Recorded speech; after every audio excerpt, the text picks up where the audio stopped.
কবি প্রজ্ঞা পারিজাত নন্দন Chattopadhyay little magazine মেলায় আছি কবি দীপক কুমার বণিকের কলমের অনাদর, যা সাতবাদী ম্যাগাজিন থেকে বেরিয়েছে, গীতার ম্যাগাজিন থেকে।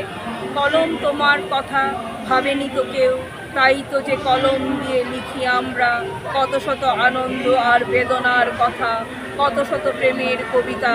তুমি তো উপহার, কখনো বা আগুন ঝরাও তুমি সমাজের অন্যায়ের অবিচার রুখতে, জানাও তোমার প্রতিবাদ অবিরাম। কখনো কান্না ভেজা চোখে, কখনো আনন্দে উদ্বেল মন, সবাই তো তোমারই দান। কত হাসি, কত গান, কত কথা, কত অভিমান, তুমি তো তার একমাত্র প্রমাণ।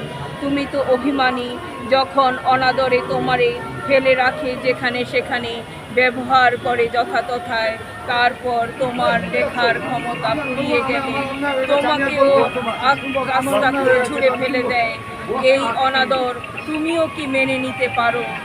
নমস্কার, নন্দন চতুর্থী লিটিল ম্যাগাজিন প্রাঙ্গণ থেকে আমি প্রজ্ঞা পারিজাত।